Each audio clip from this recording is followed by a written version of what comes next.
कांग्रेस का पुराना और नया चेहरा फिर सामने आने लगा है। राम मंदिर का निर्माण पूरा होता जा रहा, अब कांग्रेस का पेट दर्द कर रहा। कांग्रेस ने भगवा आतंकवाद शब्द रचा था। आतंकियों के संबंध में रखने वालों की सरकार एमपी में नहीं बनेगी। जीतू पटवारी हिंदुओं की नफरती हिंदू कहा है। आपको बता दें कि राम मंदिर के पोस्टर लगने पर कांग्रेस को बुखार आ जाता है। पीएफआई पर कार्रवाई कर दिग्विजय कार्रवाई को गलत बताते हैं। कांग्रेस मुझे गुंडा बताती है, कार सेवा में था, इसका मुझको गर्व है। हम नफरती हिंदू नहीं, असली हिंदू हैं। कांग्रेस 47वीं हमारी थी ना, अब हमारी है। नफरत कार सेवकों को गोली मार करके फैला रही है। कांग्रेस बताती क्यों नहीं कि वो किसके साथ है। कांग्रेस हिंदुओं के खिलाफ नफरत के बीज बो रही है। ये कांग्रेस वह हिंदू की है ना, सनातन की है। खड़गे के बेटे ने सनातन को डेंगू कहा, आज तक उन्होंने इसके लिए माफी नहीं मांगी। क्यों तुम हिंदुओं को बदनाम कर रहे हैं? आप हमसे सबका हिसाब ले लो। हमने पुल पुलिया बनवाई, सड़कें बनवाई, इन्होंने तो राज्य परिवहन की बसें तक बंद करवा दी। कांग्रेस काल नेमी जैसा काम कर रही है। कमलनाथ, आप नर्मदा गंगा नहाने कब गए? आप अयोध्या राम मंदिर के दर्शन करने कब गए? दिग्विजय सिंह, तुमने मुल्ला मौलवियों को कितना बांटा, ये सब जानते हैं। कमलनाथ जी ने, अरे कमलनाथ जी और कांग्रेस और जीतू पटवारी जी और उनके अली बाबा चाली चोर की जो कंपनी है, उसको हम साफ शब्दों में कहना चाहते हैं कि भाजपा जब राम मंदिर का पोस्टर लगे तो पूरी कांग्रेस को फीवर आ जाता है और राम मंदिर का पोस्टर हटाने के लिए वो आयोग में जाकर शिकायत दर्ज करती है। महाकाल का पोस्टर लगे तो शिकायत दर्ज करती है। आखिर कांग्रेस किससे प्यार करती है, कांग्रेस किसके साथ है, वो बताती क्यों नहीं है? जब पीएफआई पर कार्रवाई हो तो दिग्विजय सिंह स्टेटमेंट देते हैं कि 96% फेक कार्रवाई है। अरे दिग्विजय सिंह जी, अरे कमलनाथ जी, अरे जीतू पटवारी जी, अरे रवि जी और तो और एक महान प्रवक्ता के जी, वो तो बाबरी मस्जिद को शहीद ही कहते हैं, शहीद हो गई। अरे इतना ही मोहब्बत है तुम्हें बाबरी मस्जिद से तो खुल के कहो कि कार सेवकों ने गलत किया। और उनने उस दिन स्टेटमेंट देके कहा कि रामेश्वर शर्मा तो गुंडे हैं, क्योंकि ये उस दिन 6 दिसंबर में कार सेवक थे। हम डंके की चोट पर कहते हैं कि 6 दिसंबर पर हम कार सेवक थे।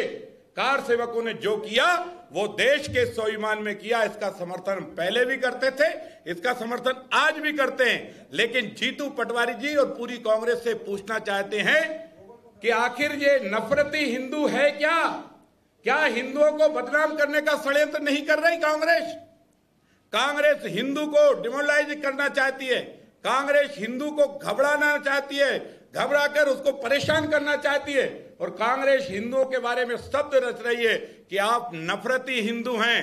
हम कांग्रेसियों से कहना चाहते हैं कि हम नफरती नहीं है, हम स्थान के असली हिंदू हैं। हम देश के लिए भी मरेंगे, हम राम के लिए भी मरने के लिए तैयार है। इसलिए जो नफरती हिंदू शब्द गढ़ रही है कांग्रेस, इससे हम पूछना चाहते हैं कि हिंदुओं से इतनी नफरत क्यों हो गई? और हिंदुओं से इतनी ही नफरत है कांग्रेसियों, तो फिर चुनाव में टीका लगाने का ढोंग और मंदिर में प्रणाम करने का ढोंग क्यों रच रही है? इसका मतलब तो कांग्रेस का साफ है कि कांग्रेस के मुख में राम, बगल में छुरी, और पूरी कांग्रेस की हिंदुओं के बारे में नीयत बुरी है। ये क्लियर हो गया है। इसलिए हिंदुस्तान और मध्य प्रदेश के हिंदू इस बात को जान गए हैं, ये कांग्रेस ना 47 में हमारी थी, ना आज की तारीख में हमारी है, ना आगे की तारीख में हमारी है। कुठारी बंधुओं को जब 2 बेटों को 18 और 17 वर्ष के बच्चों को जब मुलायम की सरकार ने गोली मारी तो यही कांग्रेस ने मुलायम की सरकार की पीठ थपथपाई थी। कार सेवकों को जब गिरफ्तार किया गया तो ये पूरी कांग्रेस सब एक थे, सापा बासापा और अन्य दल और कांग्रेस सब मिलकर कार सेवकों पर हमला कर रहे थे। नफरत तो कार सेवकों को गोली मारकर कांग्रेस फैला रही थी, नफरत तो बाबरी मस्जिद को शहीदी कहकर कांग्रेस फैला रही है, नफरत तो भगवा को आतंकवादी करके कांग्रेस फैला रही है, नफरत तो कांग्रेस हिंदू को नफरती हिंदू कहकर फैला रही है। कांग्रेस तू असली चेहरा बताती क्यों नहीं है, बोलती क्यों नहीं है कि तू हिंदुस्तान के हिंदुओं के साथ नहीं बल्कि या तो तू पाकिस्तानियों के साथ है या आतंकवादियों के साथ है। और तू तो वो भी है कि जब इजराइल पर जो हमला हुआ और हमास नाम के संगठन ने जो हमला किया, उसकी भी तेरी का नेशनल कमेटी ने उनके प्रति जो शब्द व्यक्त किए हैं वो सबको पता है। पूरी कांग्रेस हिंदुओं के खिलाफ नफरत के बीज बो रही है, हिंदुओं को बदनाम करने की साजिश रख रही है। राम के खिलाफ है कांग्रेस, क्योंकि राम को काल्पनिक बोलने वाली यही कांग्रेस है, और राम के खिलाफ 24 वकील सुप्रीम कोर्ट में खड़ा करने वाली यही कांग्रेस है। और हिंदुस्तान के आम जन को ये समझना होगा, ये कांग्रेस ना तो हिंदू की है ना सनातन की है, बल्कि आपको और मुझको ये भी पता है, मैं पिछली बार भी ये कह चुका हूं कि ये वही कांग्रेस है। कांग्रेस के राष्ट्रीय अध्यक्ष मल्लिकार्जुन खड़गे साहब का बड़ा बेटा जो कर्नाटक सरकार में है, उसने भी सनातन धर्म को बीमारी कहा, और तमिलनाडु के चीफ मिनिस्टर का बेटा जो वहां की सरकार में मंत्री है, उसने भी डेंगू जैसे बीमारियों से सनातन धर्म को संबोधित किया। आज दिनांक तक पूरी कांग्रेस ने इस पर माफी नहीं मांगी।